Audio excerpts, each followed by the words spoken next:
Hi friends, आज का video है working principle of transformer. Transformer कैसे काम करता है इस बारे में हम लोग आज डिटेल में पढ़ेंगे। Transformer consists of two inductive coils which are electrically separated but magnetically link through a path of low reluctance.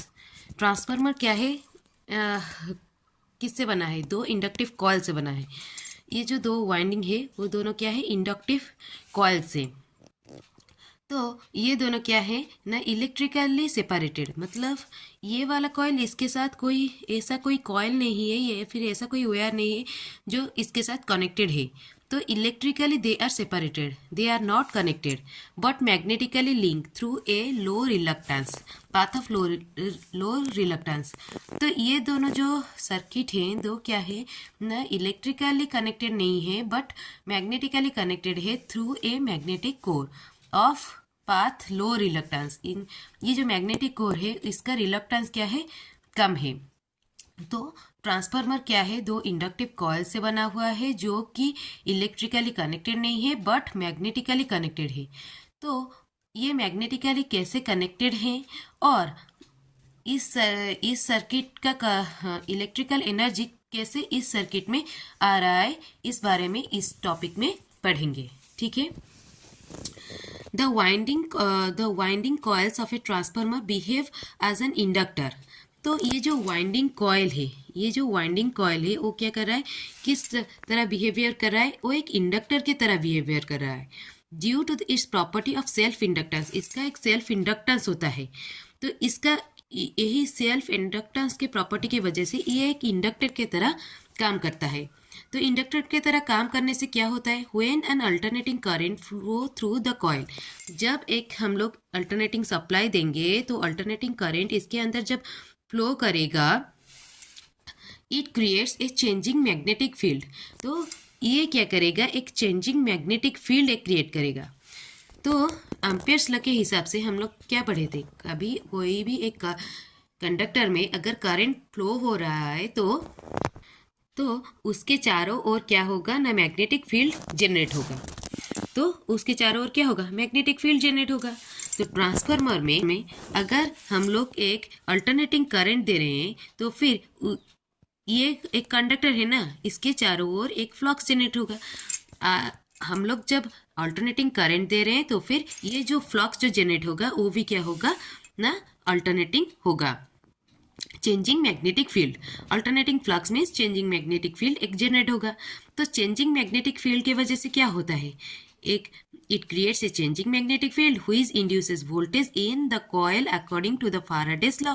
तो ये चेंजिंग मैग्नेटिक फील्ड के वजह से इसमें एक वोल्टेज जनरेट होगा। तो ये जो वोल्टेज जनरेट होगा किस वजह से होता है, फैराडेज लॉ के हिसाब से। फैराडे ने क्या बोला है, जब कभी एक सर्किट में, एक कंडक्टर में जब एक चेंजिंग मैग्नेटिक फील्ड लिंक होता है तो उसके चारों उसके अक्रॉस में एक अल्टरनेटिंग ईएमएफ भी इंड्यूस होता है। तो फाराडे ने बोला है, Faraday state that an EMF is induced in a conductor whenever the magnetic flux linkage through the conductor changes. Faraday states that the magnitude of the induced EMF in the conductor directly proportional to the rate of change of the magnetic flux linkage। जो rate में अगर कोई changing magnetic field अगर कोई एक circuit में conductor में अगर लिंक हो रहा है तो उसके अक्रॉस में, उस कंडक्टर के अक्रॉस में क्या होगा, एन ईएमएफ जनरेट होगा। और वो ईएमएफ क्या होगा ना, directly proportional to the rate of change of, जो रेट में वो फ्लक्स चेंज हो रहा है उसी रेट में ये क्या होगा ना, ईएमएफ जनरेट होगा। ठीक है। When an alternating current flow through the coil, it creates a changing magnetic field which induces the voltage in the coil according to the Faraday's law of electromagnetic induction। हम लोग क्या कर रहे हैं ना, एक अल्टरनेटिंग सोर्स दे रहे हैं तो इसके वजह से इसमें एक अल्टरनेटिंग करंट, इस कॉइल में एक अल्टरनेटिंग करंट फ्लो होगा। ये अल्टरनेटिंग करंट के वजह से इसके चारों ओर जो फ्लक्स जनरेट होगा वो सब फ्लक्स क्या हो रहा है ना, अल्टरनेटिंग फ्लक्स हो रहा है। ये अल्टरनेटिंग फ्लक्स जब इस सेकेंडरी कॉइल में जब लिंक होगा तो इसके अक्रॉस में एक इंड्यूस्ड वोल्टेज जनरेट होगा। इसी वजह से इस साइड का एनर्जी, इलेक्ट्रिकल एनर्जी इस साइड में ट्रांसफर हो रहा है। कैसे हो रहा है ना, कोई एक अल्टरनेटिंग सोर्स हम लोग प्राइमरी साइड में दे रहे हैं, तो इस अल्टरनेटिंग सोर्स की वजह से अल्टरनेटिंग करंट इस कॉइल में फ्लो हो रहा है। इस अल्टरनेटिंग करंट जब फ्लो हो रहा है according to the Ampere's law, इसके चारों ओर क्या होगा, एक फ्लक्स जनरेट होगा। आज हम लोग अल्टरनेटिंग करंट फ्लो करा रहे हैं, तो फ्लक्स भी जो जनरेट होगा वो अल्टरनेटिंग फ्लक्स होगा। तो एक चेंजिंग मैग्नेटिक फील्ड इसके चारों ओर, ये कॉइल के चारों ओर प्रोड्यूस हो रहा है।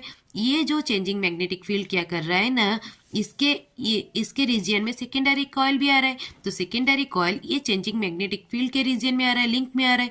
तो सेकेंडरी कॉइल के अक्रॉस में क्या हो रहा है ना, एक इंड्यूस्ड वोल्टेज जनरेट हो रहा है। इस तरह से प्राइमरी साइड का इलेक्ट्रिकल एनर्जी सेकेंडरी साइड में फ्लो हो रहा है। तो अभी हम लोग क्या पढ़े थे, transformer consists of two inductive coils.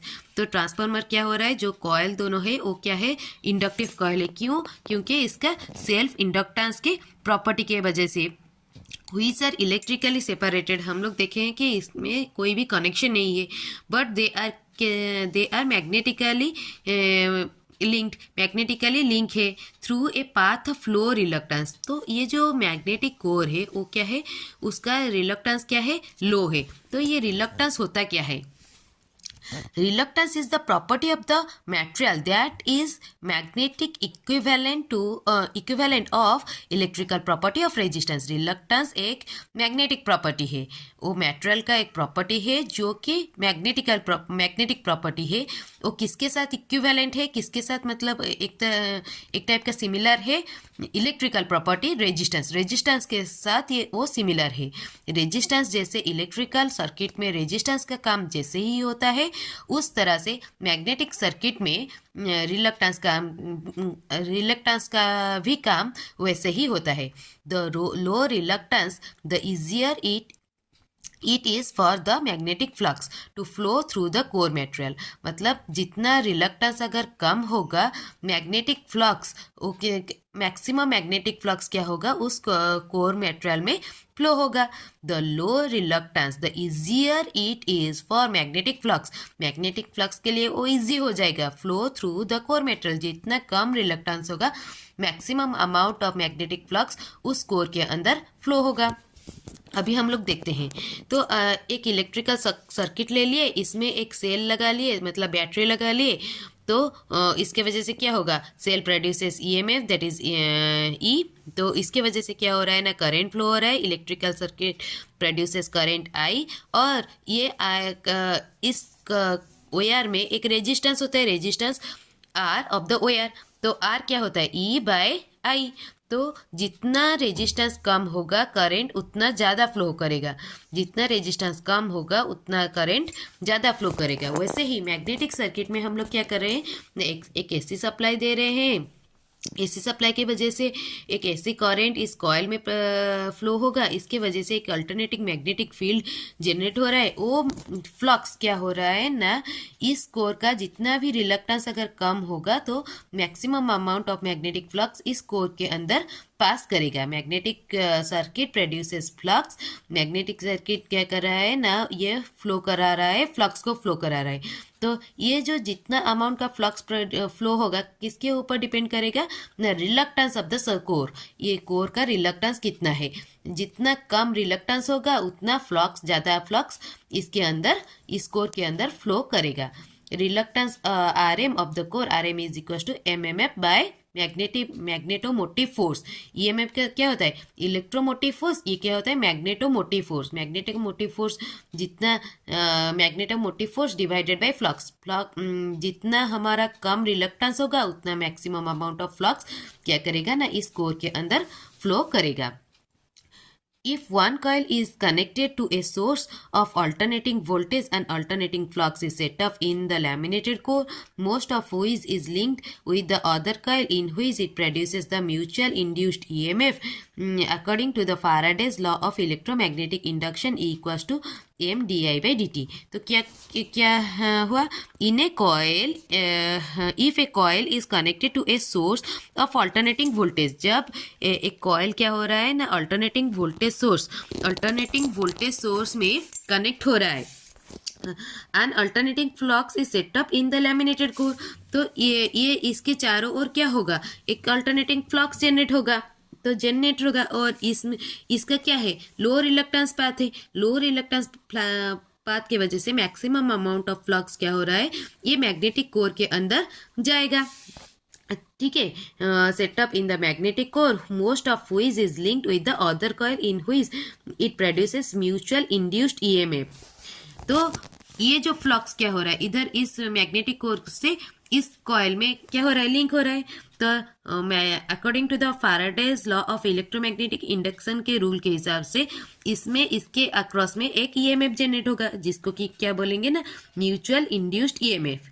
क्या बोलेंगे, mutual induced EMF. That is known as E equals to M D I by D T. D I by D T मतलब इसका जो चेंजिंग करेंट है, D I by D T. If the secondary coil circuit is close, अगर secondary circuit को हम लोग close कर लेंगे, एक current flow through in it, तो ये ईएमएफ के वजह से इसमें क्या होगा, अगर इस सर्किट को अगर हम लोग क्लोज कर लेंगे तो इसमें करंट क्या होगा, फ्लो होगा। So the electric energy is transferred entirely magnetically from the first coil to the second coil। तो ऐसे ही क्या होता है ना, फर्स्ट कॉइल से सेकेंड कॉइल में इलेक्ट्रिकल एनर्जी पूरा ही ट्रांसफर होता है। ठीक है।